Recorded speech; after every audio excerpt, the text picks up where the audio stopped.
The person who goes to the gym every single day, regardless of how they feel, will always beat the person who goes to the gym when they feel like going to the gym. It is astounding how many people want to be spectacular in life but also want to fit in and be normal. You are, by definition, aiming for average. Normal people get normal results. Weird people get weird results. You literally can't do what everyone else does and not expect to get what everyone else has. By doing what everyone else does, you guarantee average results. Just get up, move towards that challenge, whatever that challenge is. Move towards that challenge and go attack it. And guess what? I had to get up even though it was hard, and I had to take ownership of my life, take ownership of my time, take ownership of my day. What I have found is that when you take that kind of action, that kind of step of following your gut and your intuition, taking that step, whatever it is, the universe has a funny way of meeting you halfway. Winners fail a million times. What makes them a winner is that they believe in it, they're headstrong. Nothing's gonna stop them. The spectators have tried it and failed it and remain sitting down. They don't get up anymore because they don't believe it enough. The naysayers' disbelief overrides their ability, potential, and mental capacity that they can be more than that. When the rest of the world shut you down, you woke up the next day and you said, I got this, I do this, I breathe this, I am this, you can't stop me. Like, I'm gonna be the baddest motherfucker walking. Man up, stop crying. The decisions you make right now is up to you. You crying about something that happened to you when you was a kid. You ain't even no kid no more. You a grown man. Take full ownership. The stupid stuff you doing, your parents didn't make you play no video games. And what you crying about? So what, your daddy wasn't there? What you crying about? You ain't 10 no more. Man up.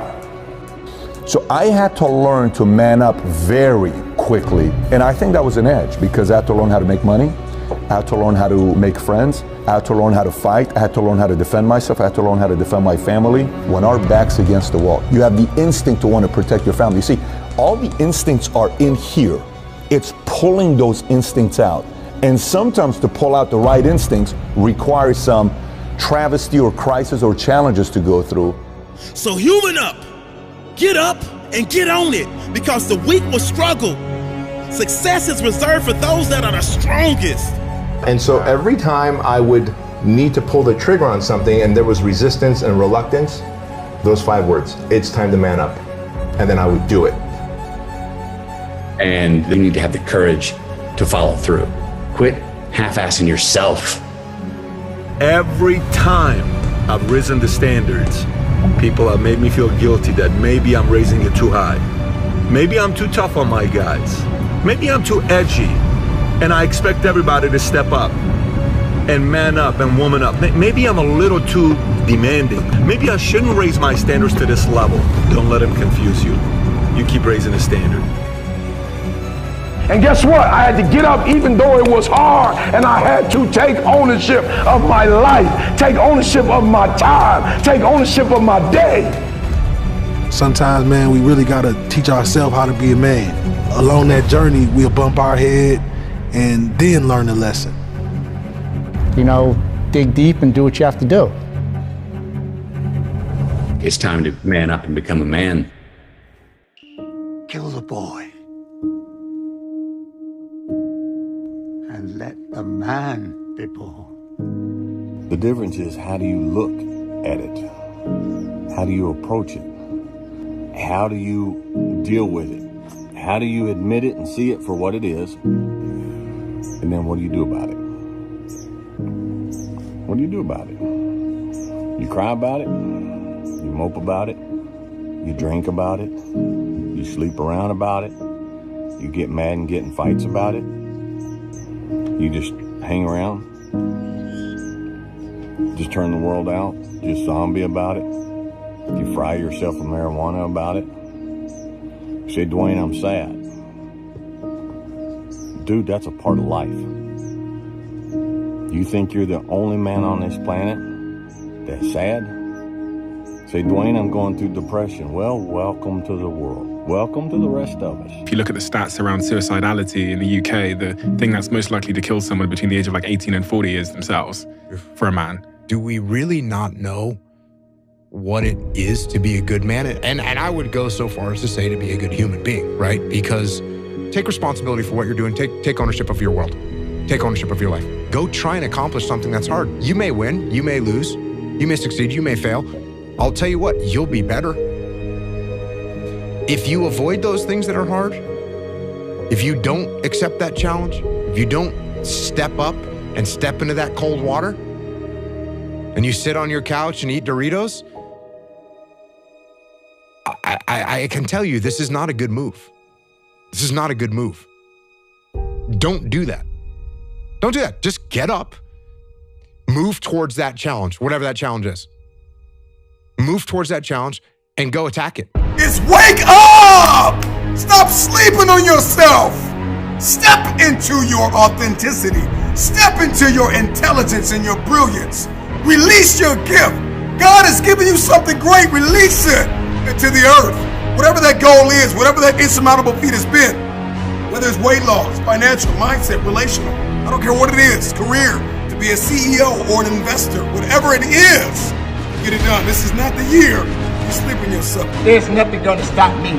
If you didn't make me, you can't break me. If you didn't make the sun come up, you can't stop me. If you didn't make the moon shine at night, you can't stop me. My purpose, my will, my dedication, my motivation is all about doing the business, because guess what, ladies and gentlemen? That's what I'm about. I'm about that business. I'm about that life. What are you about? Man up, stop crying. My teacher don't like you. Why? Maybe you disrespectful. Why don't say she don't like you? Go look in the mirror and take full ownership. Why does she not like me? You watching LeBron make his dreams become a reality. You watching the Black Mamba make his dreams become reality. If you put the same time LeBron put in, and I started studying, and I realized as an African-American male, I need to get a master's degree and a PhD in order to do what I'm doing. And guess what? I had to get up even though it was hard, and I had to take ownership of my life, take ownership of my time, take ownership of my day. Change happens when the pain of staying the same becomes greater than the pain of making a change. Like, if you are angry, use it. If you are sad, use it. Because, like, what else are you going to do with it? Like, you might as well let it help you. Like, or it uses you. There's a moment when every boy realizes no one's coming to save him. And that's when he becomes a man. And some boys never get there and stay children forever. No one's effing coming to save you. No one's going to make you better at your business. No one is going to get you to be a better persuader of people or framer of people other than you. There's a lot of grown men and women that are still boys and girls because they think someone else is coming to change their life. The only thing that's valuable, guys, is how you see yourself in the mirror. How you look at your shadow of life. And are you happy walking next to it? No one's coming. No one's coming, everyone. No one. Nobody is coming to take responsibility for your dreams. Nobody is coming and gonna get that project done that you've been thinking about doing. No one is coming to grow your business, to heal your pain, to improve your marriage, or to make more money for you. It is up to you. It has always been up to you. Your life is your responsibility. So what? You slip up. You fall down. Big deal. That doesn't mean you stop. Do you give up or do you keep going? No one else forgives you. Learn to forgive yourself. Hold yourself up. When everybody else says no, you say yes. It's time to take ownership. You want your clothes washed? Mama, make the boy wash his clothes. Teach him how to separate the colors from the white. Mama, let your boy cook. Teach him how to cook. Let him take ownership. Make him go grocery shopping. He said, well, he don't know how to cook like me. Give him at least a day then. Give him 2 days. Take ownership. Teach him how to change the oil. Make him put gas in the car. Ownership. I love my daughter to life. When we go to the gas station, my baby girl get out and pump the gas. Somebody said, why you make your queen to be? Why you make her pump gas? Because I need to teach her one day I might die on this plane and she need to know how to put the gas in the car. And I was thinking about all the things you got from your time in the SEALs.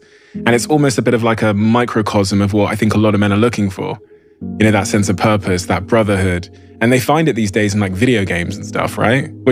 Video games, I've got no, I cast no judgment on people that play video games. I've played video games my whole life.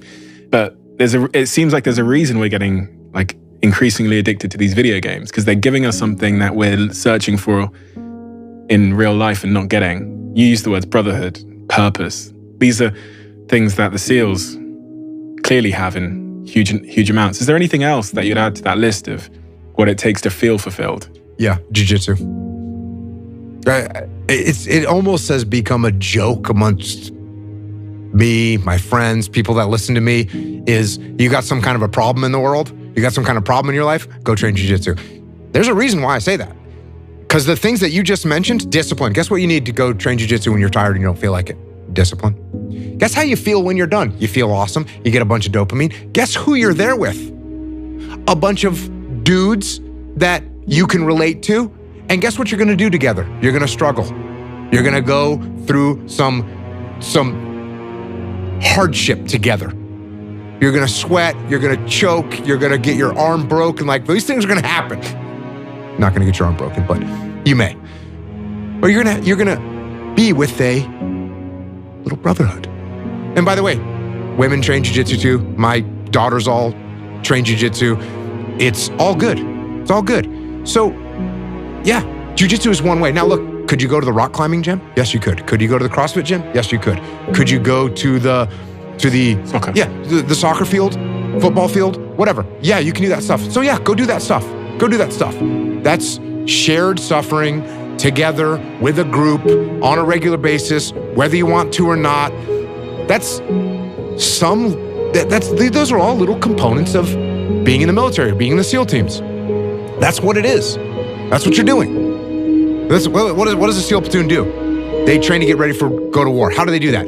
They go to the desert, they carry their guns, they run through little choreographed moves, they get hot, they carry weight. It's suffering. It's just shared suffering, and they're working together. And they're learning skills. That's what you're doing in a jiu-jitsu gym. That's what you're doing on the soccer field. So go out and do those things with other human beings, and it's gonna make things better for sure. Listen to me very closely. Make these boys grow up. Fellas, take ownership. Don't you ever say you don't have something because of what somebody's doing. So I need you to take ownership of your time, of your what? Of your mind, of your what? Oh, come on, y'all playing. I used to get so mad at Jalen. Jalen would get up. I knew it was football day because he'd get up 6 o'clock in the morning. His uniform was ready. His shoes was ready. And he would eat breakfast. I'm like, what's going on? He like, game day. Friday night lights. Game day. And I would be so upset. And he like, why you hating on me? You hating on me, Dad? Like, you can't stand, I'm gonna be a football player. I'm going to the league. You hating on me. I said, I'm not hating on you. But what I hate is that the energy for school and the energy for life, you don't have the same energy for that you got for football and girls.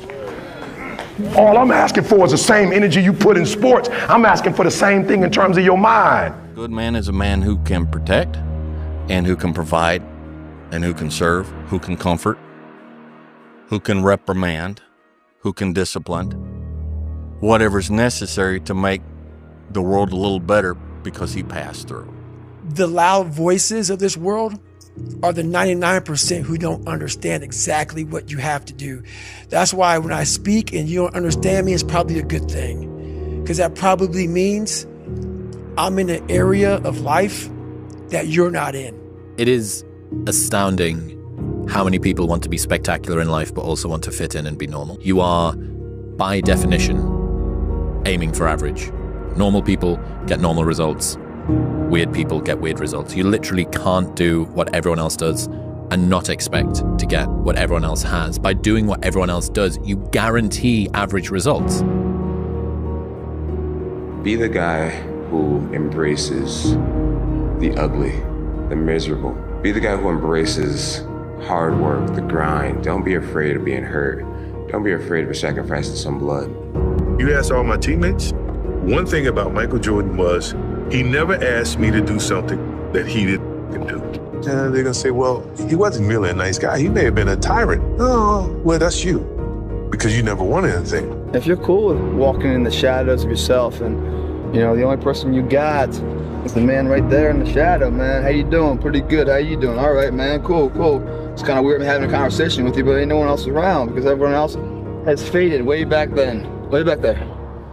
You know, if you're cool with that kind of walk of life, I tell you, man, the world is your playground. So I went to a powerlifting competition a couple of years ago. There was this one guy there lifting. He holds a bunch of records in the squat. And he's a normal working class guy from a normal working class town on the outskirts of Newcastle. And watching that man warm up is something else. He's got a sacred playlist. He never listens to the songs apart from when he's about to step on to the lifting platform. He's got these headphones on and he's just walking up and down in the same way that you'd see a bull ready to go out, ready to go and chase something. And he steps out on stage and the hairs stand up on the back of your neck. You're watching this guy channel rage, fury. That's the god of war. It's your brother, your mom, your friend, the one comment they're going to say, you've changed. Why are you doing another kick like this? Oh, you're going to try that now. Okay, here we go again. The thing is that it's not about them being right or wrong. Again, it's about how right and how wrong they could be. Let's say you wanted to start a podcast in the past and you did 3 episodes and then you fell off. And then they think, I told you so. Stop with these dreams. Stop with this crazy content stuff. You're never going to become an influencer or whatever your goal is. Replace influencer with whatever your thing is. The thing is that you are still closer having done 3 than having done 0. And so it's just about directional correctness and realizing that criticizers are more often correct, but when it matters most, incorrect. But for some reason I thought that I needed to be the guy. And I said, no, you know what? You don't need to be the guy. You're a leader. You need to support your leader. And it's not about you. And so that right there also changed my attitude, because then, from then on, in my career and in my life, I realized, hey, I don't always need to be the center of attention, which is what our ego wants us to do. Our ego always wants it to be about us. And it's not about us. It's not about us at all. In fact, in a situation like that, where the platoon commander wants to do something, maybe he sees something that I don't see, maybe he's got a different strategic objective that he wants to accomplish, and I'm undermining that. And what does that do to our platoon? Hey, it makes me feel great, because I think, oh yeah, I might not be the guy in charge, but I'm out here making the calls. That's your ego. And what you have to do is subordinate your ego and be supportive of the person that's in charge, and you move forward together as a team. Because that's what it's about. It's not about me. It's about the team. If you are someone that deals with a crippling sense of insufficiency, your ability to discount any good thoughts you have in your mind is going to be so strong. If you try and lead with positivity first, I need to think it, wish it, believe it, and I will achieve it, your set point of negativity is going to just crush that into the ground. I'm speaking from personal experience, right? As the guy that was chronically unconfident and still has the imposter syndrome that does creep in. You have to start with action. It needs to be, okay, what would have had to have happened in a week's time for me to look back on that week and find pride in myself? Stop breaking promises to yourself. When you say, I'm going to wake up tomorrow at 7 a.m. and when the option comes to hit the snooze button, don't do it. There's one win that you've got for the day. That's action, right? You want to leave your job and become a writer. Okay, can you commit to writing 1 blog post on Substack per week for the next 3 weeks? That would make you feel like less of a loser if you did that. Action has to come first. Winning requires you to go so far deep inside yourself. It's way beyond the surface. It's way beyond internal. It's going to a place that a lot of people haven't visited in a long, long time because they're afraid to visit that person, because when they visit that person, they don't know who that person is anymore. Your life is just to live your life inside the world. Try not to bash into the walls too much. Try to have a nice family life, have fun, save a little money. But life, that's a very limited life. Life can be much broader once you discover one simple fact, and that is everything around you that you call life was made up by people that were no smarter than you. And you can change it. You can influence it. You can build your own things that other people can use. And the minute that you understand that you can poke life and actually something will, if you push in, something will pop out the other side, that you can change it, you can mold it, That's maybe the most important thing. When I was growing up, you know, I watched like a lot of Westerns. You know, it was the silent hero kind of thing, the Gary Cooper thing. But my idea of masculinity growing up was a man who was in control of himself, who wasn't mean, wasn't pushing people around, who was decent, who treated women well. So treating women well is a masculine virtue, is a good thing. It comes from a position of strength. You're not insecure about your masculinity. You don't have to prove that you're a man by demeaning women, by pushing them around. You can respect women, and respecting them is a sign of your strength, is a sign of being secure in your masculinity. You don't need to put other people down to make yourself feel better. Okay, so we have to redefine these qualities, but there are no icons like out there. You either have the Andrew Tates out there, or you have these wimpy men who are just so afraid of being masculine. Okay, your aggression, your assertiveness, your testosterone, it's a good thing. It's how things get done. It's what energizes you, what puts you in the world. It what makes you ambitious. It makes you assert yourself and motivate yourself. It has to be channeled. It has to be disciplined. But you have to see, you know, we were talking about our people-pleasing things and how you reframe it. You have to see who you are and see the virtue in it and see the power in that. You know, look, I always try to outwork people, right? That's just how I made my mark. So the game was at 7. I was like, you know what? I'm gonna come to the Staples Center because we're playing. This is when the Lakers had Kobe and Shaq. Right. Okay, this is like the championship Lakers. I was like, you know, I'm gonna get there at 3 o'clock, and I want to make sure I make 400 made shots before I go back into the room, and then I sit in the sauna and I get ready for the game. So, you know, get in the car, get to the gym, get there, and as I'm walking onto the court, who do I see? I see Kobe Bryant, already working out. So I worked out for a good hour and a half. And when I came off, after I was done, I sat down, and of course I still heard the ball bouncing. I looked down, I'm like, this guy's still working out. He was working out for like, it looks like he was in a dead sweat when I got here. And he's still going. And it's not like his moves are nonchalant or lazy. He's doing like game moves, you know? I sit there and I unlace my shoes. I'm like, I want to see how long this goes. So I sit out there and watch. 25 minutes. And he got done. I said, okay, I think I've seen enough. Go play, you know, come back, get in the sauna, get ready for the game. That game, he drops 40 on us, okay? And after the game is over, I'm like, I have to ask this guy. Like, I have to understand, like, why he works like that. Right. So after the game is over, I'm like, hey, Kobe, like, why were you in the gym for so long? He's like, because I saw you come in. and I wanted you to know that it doesn't matter how hard you work, that I'm willing to work harder than you. Wow. And he's like, there's nothing wrong with that. Like, I'm not saying I dislike you as a person. You inspired me to be better. Right. And it was the first time I started to see this level of competitiveness where I said, I need to start doing more. You are a man.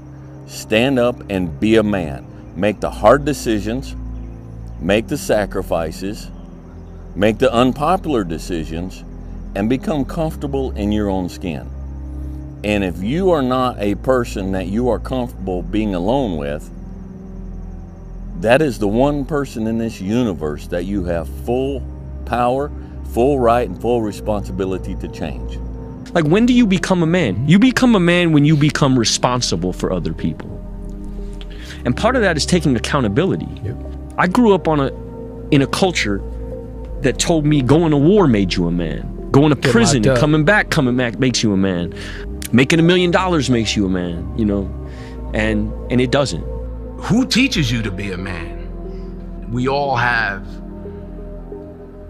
these ladders of battles, roads we have to walk in our given lives.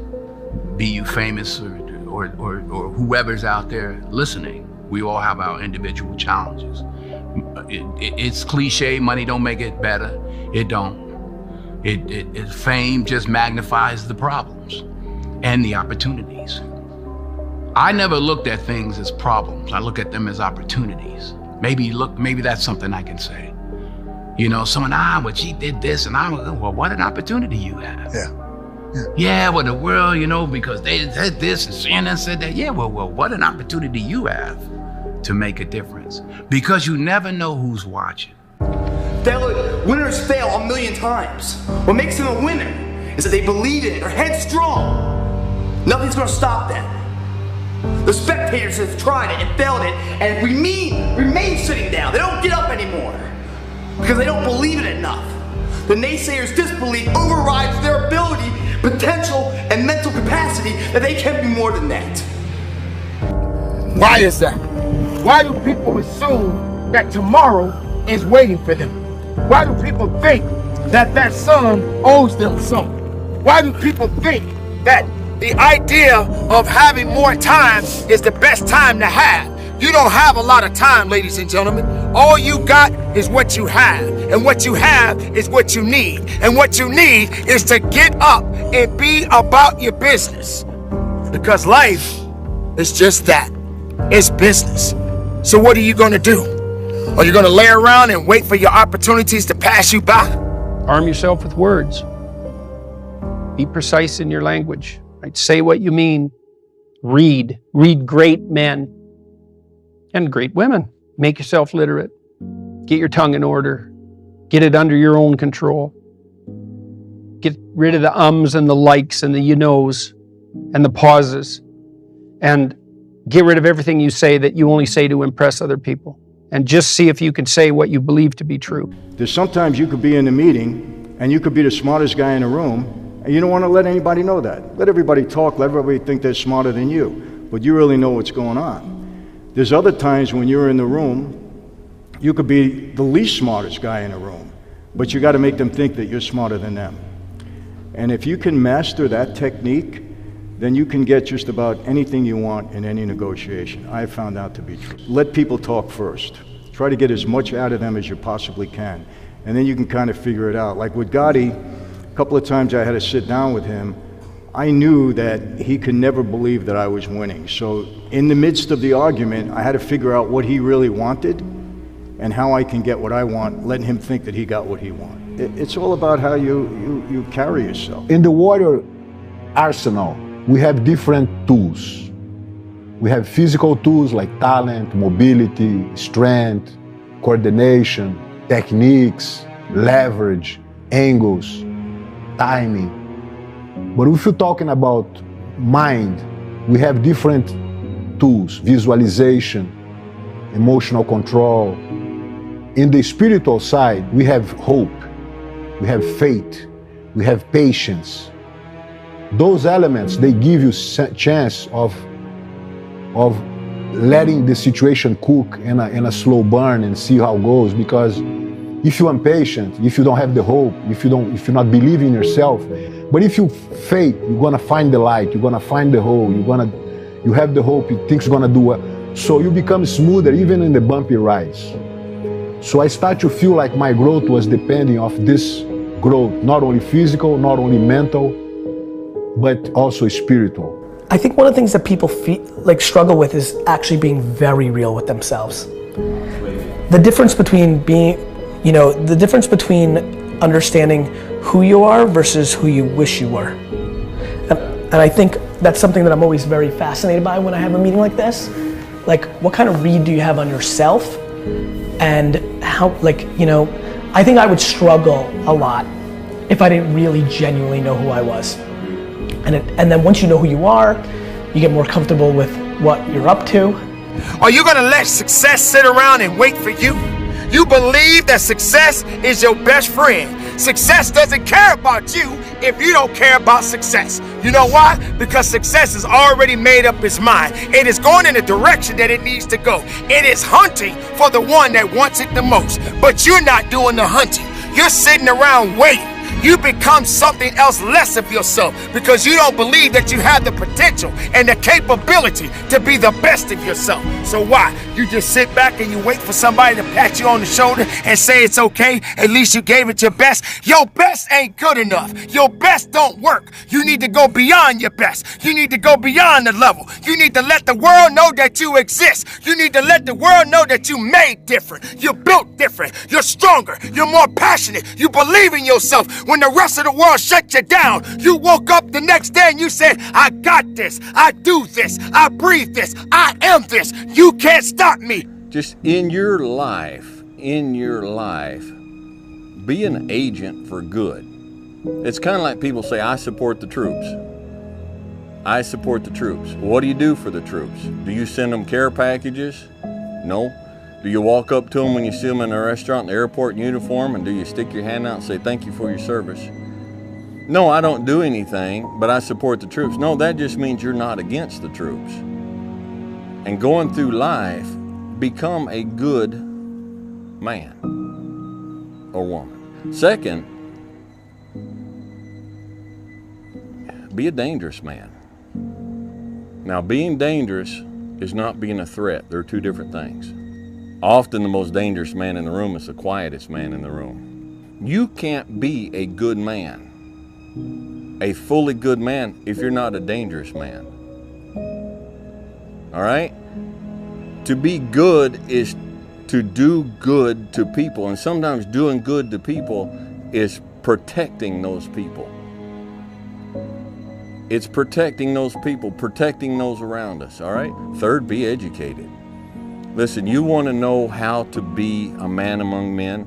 You start following and reading and listening to guys like Jocko Willett, Jordan Peterson, these guys, and start learning. And start learning, start reading. And just, the brain is a muscle, and like any muscle, the more you work it, the stronger it becomes. And lastly, be wise. Now, wisdom, it's a lifetime of study, wisdom is. And wisdom's not what you know. Wisdom is knowing how to apply what you know. Knowledge is knowing that a tomato is classified as a fruit. Wisdom is knowing not to put it in a fruit salad.